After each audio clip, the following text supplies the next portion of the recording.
Hey there, boys and girls. It's Mrs. Lanning, and I'm so excited to welcome you back here to our Writer's Workshop.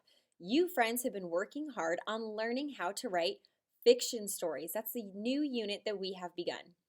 So, friends, I want you to listen closely because I have a story to tell you, and it's a little bit scary, a little bit spooky. Sarah and Julie were walking to school. It was Julie's first day of kindergarten. Her big sister, Sarah, was going to keep her safe on the way to school. Bye, they shouted as they left the house. This is great, Julie said as they walked down the block. The sun was shining, the flowers were out. They turned the corner. That's when they saw it. They saw the end. That's my story. What do you guys think? I know. I bet all of you are yelling, "What did they see? Mrs. Lanning, are you crazy? That should not be the ending of the story." It would almost be mean if I ended the story right there, right, readers? If I just said they saw the end. That would drive the reader crazy because there's no satisfying ending. You don't know what happened next, and you want to know what happens next, right? Well, I'd have to come up with an ending for that. Maybe I could say that they saw a tarantula crossing the sidewalk if they were in the desert. Or maybe I could say that they saw a coyote running across the road, something like that. So, readers today, writers and readers, you're both right. Today, I'm going to teach you that readers love satisfying endings. One way writers create satisfying endings for their readers is by telling what happens to their characters at the end of the story. This makes their readers happy. They want to have an end. They want that character to work through their trouble. And so when I told you that Julie and Sarah saw, and then I didn't say anything else, you were wondering, what did they see? What happened? Is the character okay? You want to know that. You want to have that satisfying ending and know that your character was able to solve their problems. So, writers, I am just going to finish my Gretchen story. You might remember my story about Gretchen is the one where she got stuck in the treehouse during a thunderstorm. And Gretchen was in her treehouse when it began to thunder, and she couldn't decide whether to stay in the treehouse or run for the house. And then the lightning came close. So remember, writers, today I'm thinking about how I can create a satisfying ending that makes my readers happy. I want my readers to be satisfied and to know that how the story ends. How does the character do? How does it turn out? So I'm going to work on the ending of my Gretchen story. Remember, Gretchen is up in her treehouse and she starts to hear the thunder and she can't decide whether she should stay in the treehouse or run for her house. All right, so here's the ending I have so far. It says, lightning flashed. Gretchen trembled. "Mommy!" she yelled. No one came. Then, suddenly, a bigger flash. Crack! The end. What do you think? I know! I'm crazy. That should not be the ending because we want to know what happened to Gretchen. Was she okay? We want to have that satisfying ending. I didn't fix Gretchen's trouble. So that's something you might ask yourself as you are writing the ending to your story. Did I fix the trouble? Is my character in a better place now? Did they solve their trouble? Would the reader be satisfied? I don't think the reader would be satisfied with the ending of that story. If I just said the lightning came, she's trembling in the corner, she called for her mom, no one came, the end. That's not satisfying, right? We want to know if Gretchen made it out okay.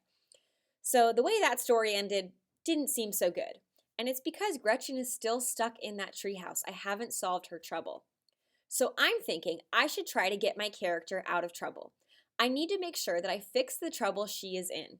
I want you to watch as I revise and change the ending. And that's what we do as writers, right? We constantly are changing things, tweaking things, improving them, and I think I could revise this and make my ending even better. So here, let me know what you think of this ending. Gretchen hid her head in her hands. Crack! She was cold. Then the storm passed. Gretchen's mom yelled, "Gretchen, come inside and get dry. I made hot chocolate." Gretchen climbed down the treehouse. She felt safe at last. How do you think of that ending? Good, right? So much better than before. It's because now something happens at the end to my character. I show my readers that my character made it to safety. I fixed the troubles.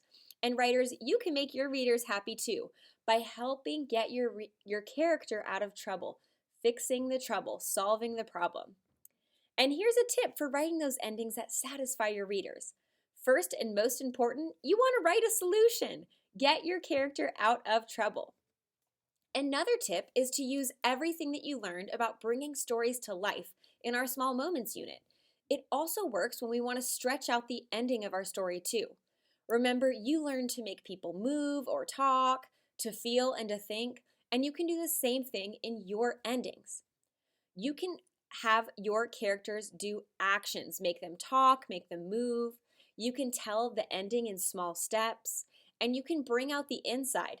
Talk about what they're feeling in their heart, what they're thinking in their mind. And that's a way for you to add action by telling what the character did. Dialogue, remember that's conversation of what the character is saying. You'll see I had a dialogue when I was talking about Gretchen talking to her mom and her mom hollering to her that there's warm hot chocolate inside. That dialogue, that conversation, because I made the characters talk. And feelings by talking about how the characters felt, what they're feeling in their heart. And I talked about how she was scared up in that treehouse, but then when she made it inside, she felt safe at last. You'll see those in my ending. Like I said, I have the conversation between the Gretchen and her mom to create that dialogue. I had the action, how she climbed down the ladder to get back home to safety, and her feelings, how she felt safe at last. So writers, I want to give you a chance to try this. There's not just one way to end a story. In fact, writers often try more than one ending. And do you know what? Writers of movies do the same thing. When people write movies, they often have different endings and they try them out and see how movie watchers or readers respond to it. That's a normal thing for a writer to do, is to try different endings. So I want you to help me out and go back to my story again. And I want you to think of some different endings. So we'll take off where Gretchen is sitting in the corner of her treehouse. She hears the crack of thunder. What do you think should happen next? What ending? And remember, you can use your tips to get your character out of trouble, stretch out the ending, and use action, conversation, and feelings. So I want you to think for a minute. How do you think the story should end? Ooh, that would be an exciting ending. Yeah. So I'm going to give you a chance to try that, and I heard some great things. I had some friends tell me some great things. I had one tell me, Gretchen scrambled down the ladder. Gretchen raced for the house. Her mom was in the door. She ran fast. Phew, she was safe. That ending gets Gretchen out of trouble with a lot of action. Another friend told me Gretchen hid in the corner of the treehouse. The branches overhead kept her dry. I guess this is fun, Gretchen thought. Soon the storm was over. That ending included what Gretchen was thinking. Writers, let's review the very important work that you have just done. You learned that writers can go back into their stories and they can work on their endings. You can try out different endings for your stories. One way they work on their endings is to make sure they get their character out of trouble. A special tip you learned was if you use conversation, actions, or feelings, it can help you stretch out the ending and make it a satisfying ending for your readers. What's important is that you know that you can go back into your stories and talk even more about them, even when you thought you were finished, because when you think you're done, you've just begun. So writers, this is an important step that you are taking today. You are thinking about what makes your reader happy and satisfied as you write. This means that you're making sure you have a satisfying ending. And you can do this in the story you are writing right now. And you can look back and revise one of your endings to a story that you have finished. Whenever you are writing, you can always add on and make it better. I challenge you to try out some different endings for your stories and make that satisfying ending for your readers. All right, writers, it's your turn. I can't wait to see the endings of your stories. Writers, go write.